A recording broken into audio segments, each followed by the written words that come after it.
ദൈവം മഹത്വപ്പെടുമാറാകട്ടെ. നമ്മളിന്ന് വായിച്ച സങ്കീർത്തനം 133 സങ്കീർത്തനമാണ്. വളരെ സുപരിചിതമായ സങ്കീർത്തനമാണ്. 3 വാക്യങ്ങളുള്ളൂ. ഒരുപക്ഷെ മിക്കവർക്കും ഇത് കാണപ്പെടാതിരിക്കാം. പല പല ആവർത്തി നമ്മൾ ഇതിനെക്കുറിച്ച് ഈ ഭാഗത്ത് നിന്ന് ധ്യാനിച്ച് തന്നെയാണ്.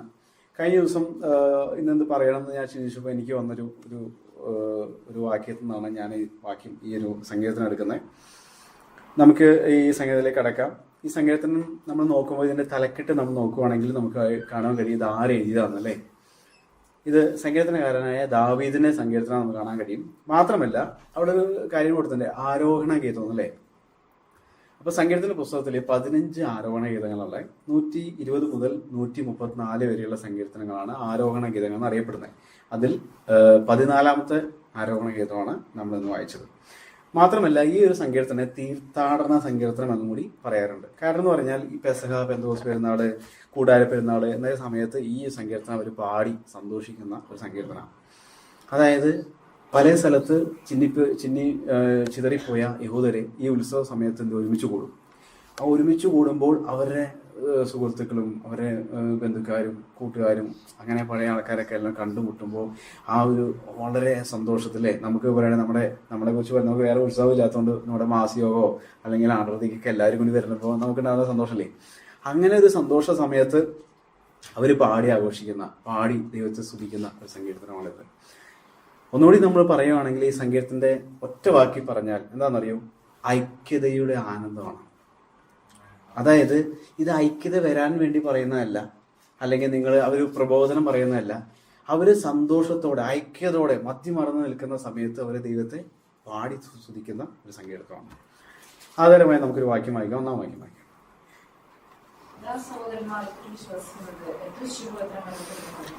ഇതാ സഹോദരന്മാർ. അവിടെ ഇതാ എന്ന് പറഞ്ഞാൽ നമുക്ക് കാണാൻ കഴിയില്ലേ, ഒന്നിനെ എന്താ ചൂണ്ടിക്കാണിച്ചുകൊണ്ടാണ് പറഞ്ഞത്, ഇതാ സഹോദരന്മാർ.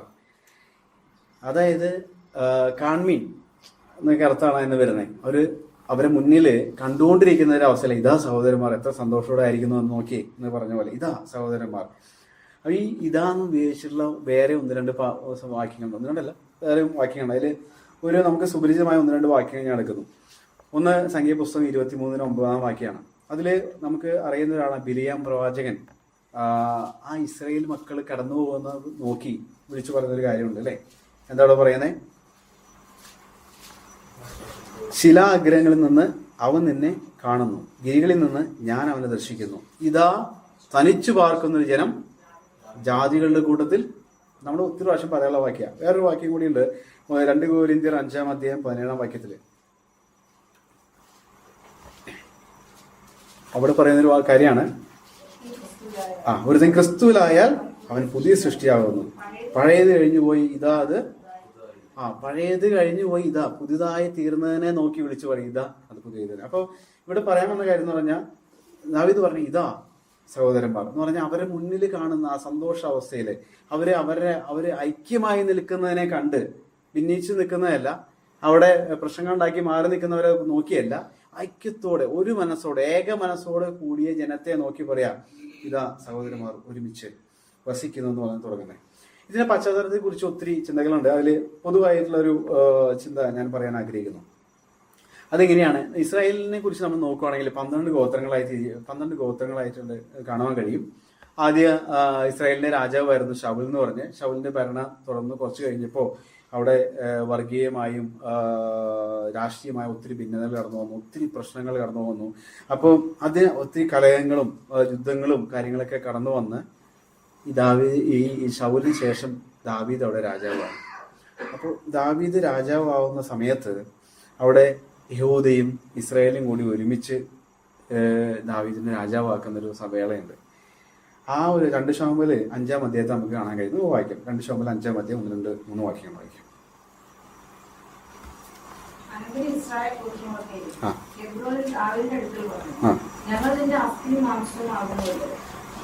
ഞങ്ങളുടെ രാജാവായിരുന്നപ്പോൾ നായകനായ ഇസ്രായേലിനെ നടത്തിയത് നീയായിരുന്നു. നിർജ്ജനമായ ഇസ്രായേലിനെ മേയ്ക്കുകയും ഇസ്രായേലിനെ പ്രഭുവായിരിക്കുകയും ചെയ്യുമെന്ന് യഹോവയോട് അരുളിച്ചെയ്തിട്ടുണ്ട് എന്ന് പറഞ്ഞു. ഇങ്ങനെ ഇസ്രായേൽ മൂപ്പന്മാരൊക്കെ ഹെബ്രോനിൽ രാജാവിന്റെ അടുത്ത് വന്നു. നോക്കി പശ്ചാത്തലം നിങ്ങൾക്ക് മനസ്സിലാകുന്നുണ്ട്. ഇതാ ഒരു പശ്ചാത്തലം കണക്ട് ചെയ്യുന്നത്. അതായത് ഈ ദാവീദിന്റെ അടുത്ത് ഇസ്രായേൽ മൂപ്പന്മാരും യഹൂദിയെല്ലാം കടന്നു വന്ന് ഈ ദേശങ്ങളെ കുറിച്ചൊക്കെ പറയുന്നത് കേട്ടോ. ഇസ്രായേൽ എന്ന് പറഞ്ഞ ദേശങ്ങളെ കുറിച്ചാണ്. ഇവരെല്ലാം കടന്നു വന്ന് പറയും, നീ ഞങ്ങളുടെ മാംസത്തിന്റെ മാംസമാണെന്നൊക്കെ പറഞ്ഞ് ഒരുമിച്ച് കൂടി അവരെല്ലാവരും കൂടി ദാവീദിന്റെ അടുത്ത് നിന്ന് രാജാവാക്കാണ്. അപ്പോൾ ഈ ഒരു സന്ദർഭത്തില് ദാവീദ് പറയാം, ഇതാ സഹോദരന്മാർ ഒത്തൊരുമിച്ച് വസിക്കുന്നത് എത്ര ശുഭവും എത്ര മനോഹരമാവുന്നു അല്ലേ. നിങ്ങൾ മനസ്സിലാക്കണം, ഇതിനെ കുറിച്ച് അത്രയും വികാരത്തോടെ പറയണമെങ്കിൽ അതിന്റെ ബുദ്ധിമുട്ട് അനുഭവിച്ച ആളാണ് ദാവീദ് എന്നുള്ള ആ ഒത്തൊരുമയില്ലായ്മയോടെ അല്ലെങ്കിൽ അതിന്റെ വേദന അറിഞ്ഞ് കടന്നുപോയതാണ് ആര്? ദാവീദിനെ അഭിഷേകം ചെയ്ത സമയത്ത് നമുക്കറിയാലേ, അഭിഷേകം ചെയ്യുന്ന സമയത്ത് തന്റെ സഹോദരങ്ങളെ തള്ളപ്പെട്ടവനാ. അതിന്റെ ദുഃഖം എന്താണെന്ന് മനസ്സിലാക്കിയതാ. സഹോദരങ്ങൾ തന്നെ നിന്ന് മാറിപ്പോകുമ്പോൾ, തന്നെ മാറ്റി നിർത്തുമ്പോൾ അതിന്റെ വേദന നന്നായി അനുഭവിച്ചറിഞ്ഞ ദാവീദ് താൻ ഇപ്പൊ കാണാൻ, നീ ഞങ്ങളുടെ മാംസത്തിന്റെ മാംസാന്ന് പറഞ്ഞിട്ട് ഇവര് കൂടിയപ്പോ അത് തനിക്ക് ഉൾക്കൊള്ളാൻ തന്റെ ഹൃദയത്തിനകത്ത് ആ സന്തോഷം എന്താ പറയാ നിറഞ്ഞു കവിഞ്ഞ് പറയും, ഇതാ സഹോദരന്മാർ ഒത്തൊരുമിച്ച് വസിക്കുന്നത്. ആ ഒത്തൊരുമിച്ച് വസിക്കുന്നത് എത്ര ശുഭവും എത്ര മനോഹരമാവുന്നു എന്ന് പറയാം. വേറൊരു ഉദാഹരണം വേറൊരു സംഭവം നിങ്ങൾക്ക് അറിയാം. ഉൽപ്പത്തി പുസ്തകത്തിലെ 45-ാം അധ്യായം അതിന്റെ 1 മുതൽ ഉള്ള വാക്യങ്ങൾ നോക്കുമ്പോൾ യോസേഫിനെ കുറിച്ച് കാണാൻ കഴിയൂലേ. യോസേഫിന് എന്താ ചെയ്തേ? അവര് സഹോദരങ്ങളാൽ തള്ളപ്പെട്ടു. കിണറ്റിൽ വരെ അവനെന്ത് ചെയ്തു? ഉപേക്ഷിച്ചു. അവനെ വിറ്റ് കളഞ്ഞൂലേ. ആരും ചെയ്യാൻ മടിക്കുന്ന അല്ലേ, അത് വലിയ ദ്രോഹം ചെയ്തിട്ടാണോ? അല്ല, അത്രയും തന്നെ ഉപേക്ഷിച്ചു. 45-ന്റെ 1-ാം വാക്യം വായിച്ചോട്ടെ. അത് നോക്കി, അങ്ങനെ തള്ളപ്പെട്ട യോസേഫ് കാലങ്ങൾ കഴിഞ്ഞപ്പോ എന്ത് ചെയ്തു? ആ ദേശത്തിന്റെ മന്ത്രിയാക്കി മാറ്റി. ഈ സമയത്ത് നമുക്ക് അതിന്റെ സാഹചര്യങ്ങൾ അറിയാം. തന്റെ സഹോദരങ്ങൾ തിരിച്ചു കടന്നു വരുമ്പോൾ ഉണ്ടാവുന്ന ഒരു സാഹചര്യം അല്ലെങ്കിൽ തന്നെ വെളിപ്പെടുന്നതിന് തൊട്ട് മുന്നുള്ള ഒരു ഭാഗമാണ്.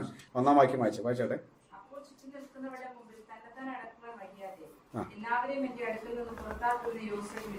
ഓക്കെ, 3-ാം വാക്യം വായിക്കാം.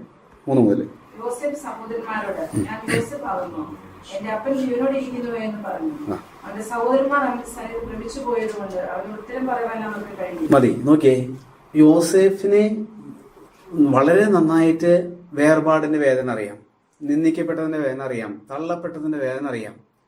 ആ വേദന അറിഞ്ഞ യോസേഫ് 15-ാം വാക്യത്തിൽ പറയാ, എന്താ പറയുന്നേ?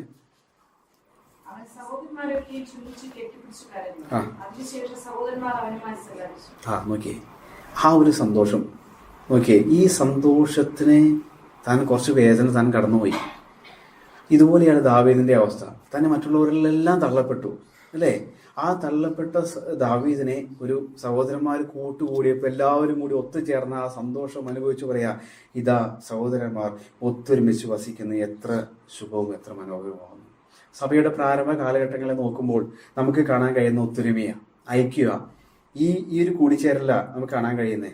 ഈ ഫിലിപ്പി ലേഖനം 2-ാം അധ്യായം 2 മുതൽ അതിന് മുന്നേ അപ്പോസ്തല പ്രവൃത്തിയിൽ 2-ാം അധ്യായം 44-ാം വാക്യമൊക്കെ നമ്മൾ വായിക്കുമ്പോൾ കാണാൻ കഴിയും, വിശ്വസിച്ച എല്ലാവരും ഒരുമിച്ച് ചേർന്ന് സകലവും പൊതുവകയെന്ന് എണ്ണി. നമ്മുടെ പ്രാരംഭത്തില്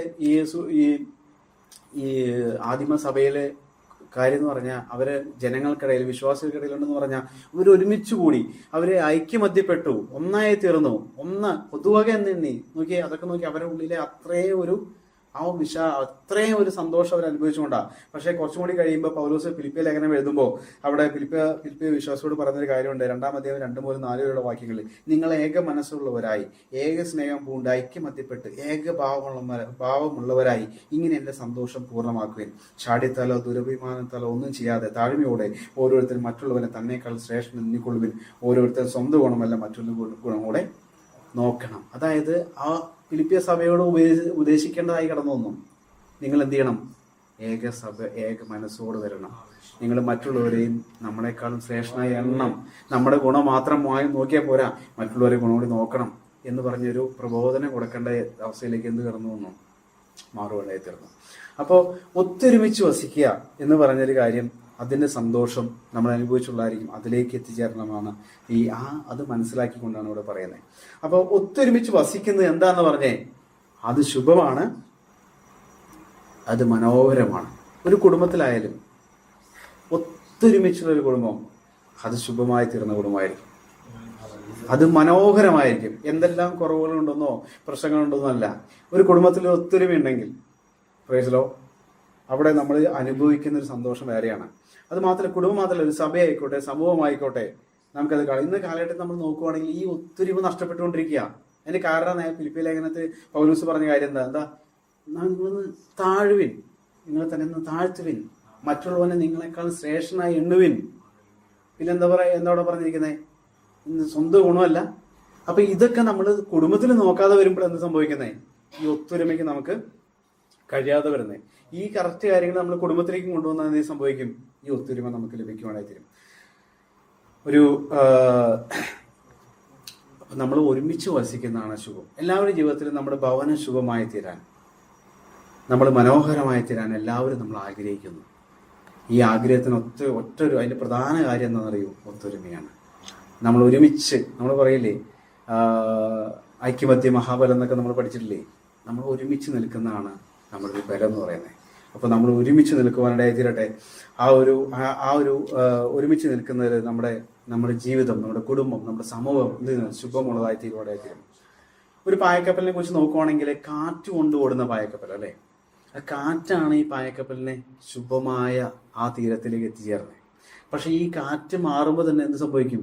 ആ പായക്കപ്പൽ തന്നെ അതിന് നിയന്ത്രണം വിട്ടുപോകാനും സംഭവിക്കും. അപ്പോൾ ഇത് നമുക്ക് പ്രയോജനമുള്ളതാക്കി നമുക്ക് എന്ത് ചെയ്യണം? മാറ്റാൻ കഴിയുക എന്നുള്ളതാണ് ഈ ശുഭത്തിലേക്ക് എത്തിച്ചേരുക എന്നുള്ളതിൻ്റെ ആ ഒരു ഫലപ്രാപ്തി എന്ന് പറയുന്നത്. അപ്പോൾ നമ്മൾ ഇതുപോലൊരു കപ്പലിൽ നമ്മൾ യാത്ര ചെയ്യുക, നമ്മൾ കുടുംബം കുട്ടികളായി നമ്മുടെ കപ്പലിലുള്ളൊരു കുറച്ച് കൂട്ടരാണത്. ഇതിനെ നമുക്കൊരു ലക്ഷ്യമുണ്ട്. എന്ത് ചെയ്യണം? നമ്മൾ യാത്ര പുറപ്പെട്ടു, ഒത്തിരി പ്രതിസന്ധികളോടെ പ്രശ്നത്തിലൂടെ നമ്മൾ യാത്ര പുറപ്പെട്ടതാ, ഒറ്റയ്ക്ക് ഇറങ്ങി വന്നതാ, നമ്മുടെ ഡിസിഷനൊക്കെ ആയിരുന്നു. പക്ഷെ നമുക്കൊരു ലക്ഷ്യമുണ്ട്. ഇതെന്ത്? ശുഭമായി എത്തിച്ചേരണം, ഇത് മനോഹര ദേശത്തെത്തണം. അപ്പൊ എന്ത് ചെയ്യണം? ഈ കാറ്റിനോട് കൂടെ ചേർന്ന് ആ മന്ദമായ കാറ്റ് നമ്മൾ അനുഭവിച്ച് നമ്മൾ കടന്നു പോകാൻ ഇടയായിത്തീരണം. അപ്പോൾ എന്നാൽ മാത്രമേ നമുക്ക് ശുഭമായ ഒരു തീരത്തെത്തുവാൻ കഴിയത്തുള്ളൂ. അടുത്തൊരു ഭാഗത്തേക്ക് കടക്കുമ്പോൾ 2-3 വാക്യങ്ങൾ വായിച്ചത്. അത് വസ്ത്രത്തിന്റെ വിളിവിലേക്ക് നീണ്ടെടുക്കുന്ന താടിലേക്ക് അവരുടെ താടിയിൽ തന്നെ ഒഴുകുന്നതായി അത് തലയിൽ വിശേഷതയോടെ സിയോൻ പർവ്വതത്തിൽ പെയ്യുന്ന ഹെർമോന്യ മഞ്ഞ് പോലെയുമാകുന്നു. അവിടെയൊക്കെ വലിയൊരു ശാശ്വതമായ ജീവനെ കൽപ്പിച്ചു. അപ്പോൾ ഇത്രയും 1-ാമത്തെ വാക്യം വായിച്ചപ്പോഴേ നമുക്ക് മനസ്സിലായി ഈ സങ്കീർത്തനം പറയുന്നത് എന്താ? ഐക്യതയെ കുറിച്ചാണ്. ഊന്നൽ കൊടുക്കുന്ന ഐക്യത വരുന്നതാ. അപ്പോൾ ഈ ഐക്യതയെ വിവരിക്കാൻ സങ്കീർത്തനക്കാരൻ 2 ഉദാഹരണം എടുക്കുക. 1-ാമത്തെ ഉദാഹരണം എന്ന് പറഞ്ഞാൽ അഭിഷേക തൈലം. ഈ അഭിഷേക തൈലത്തെ കുറിച്ച് നമ്മൾ നോക്കുമ്പോഴും ഇതിന്റെ പശ്ചാത്തലം നമുക്ക് കണക്ട് ആവും. ദാവീദിന്റെ അഭിഷേകം ചെയ്ത കാര്യത്തെ കുറിച്ചാണ് ചിന്തിക്കുന്നതെന്ന് മനസ്സിലാക്കാൻ പറ്റും. ഒന്ന് അഭിഷേക തൈലം, 2-ാമത്തെ എന്താ? ഹെർമോണിലെ മഞ്ഞിനെ കുറിച്ച്. 2 കാര്യങ്ങളെ കുറിച്ചാണ് ഐക്യതയെ കുറിച്ച് പറഞ്ഞിരിക്കുന്നത് കേട്ടോ.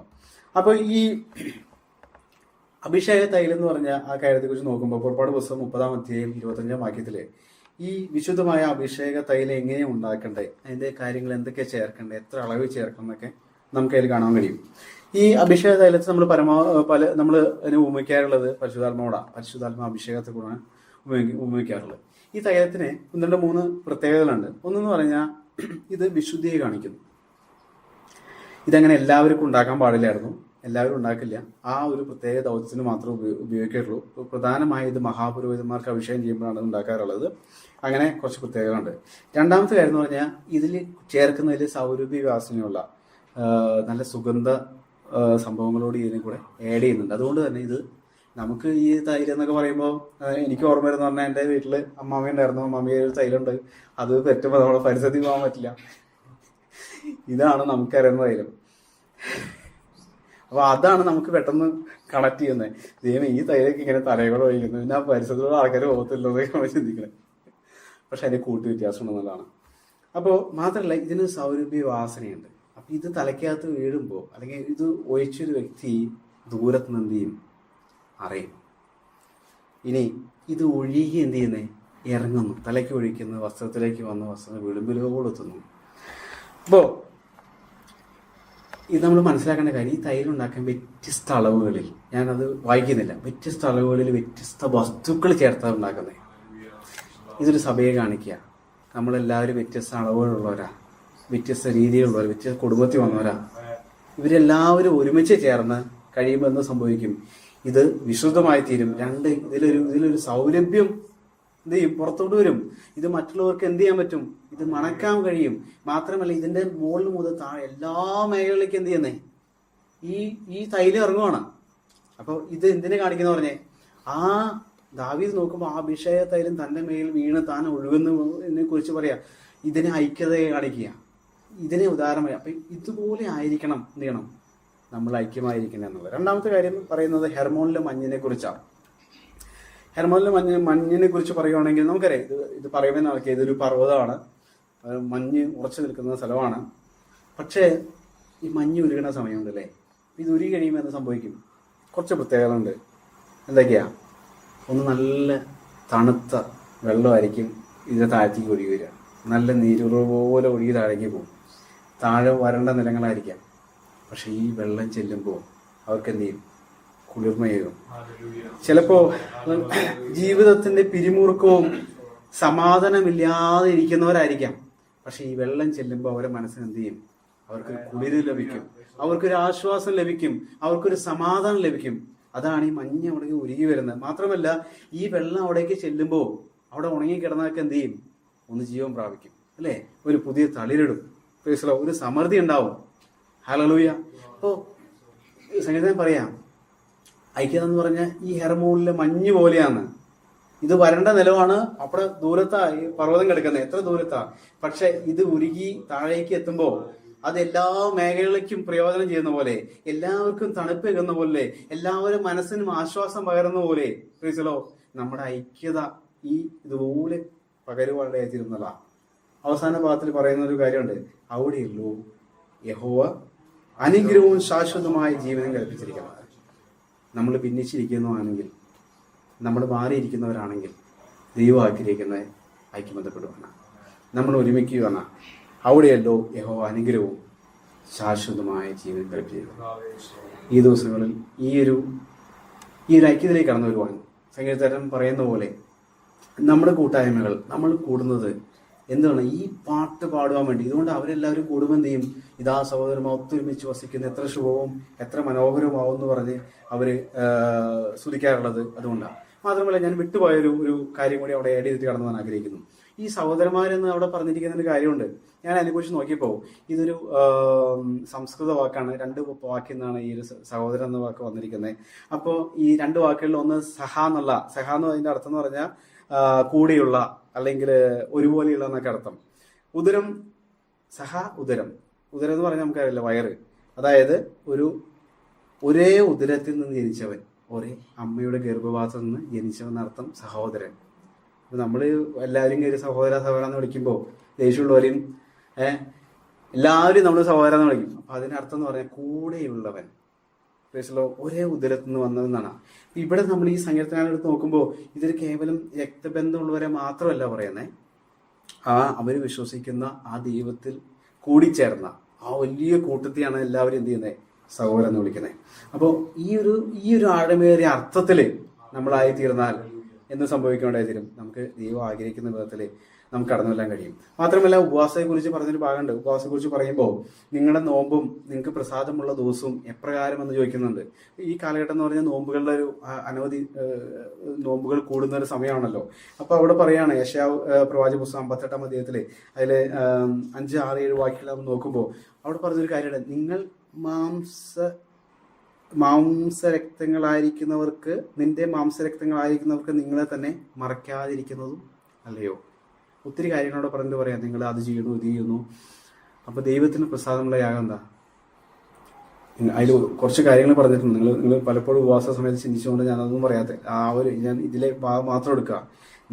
നിന്റെ മാംസരക്തങ്ങളായിരിക്കുന്നവർക്ക് നിങ്ങളെ തന്നെ മറയ്ക്കാതിരിക്കുന്നത് തന്നെ. Praise the Lord. ദൈവത്തിന് ഇഷ്ടമുള്ള ഉപവാസം ദിവസം എന്ന് പറഞ്ഞാൽ എന്താ? സഹോദരനോട് മറയ്ക്കാതിരിക്കുന്നതാണ്.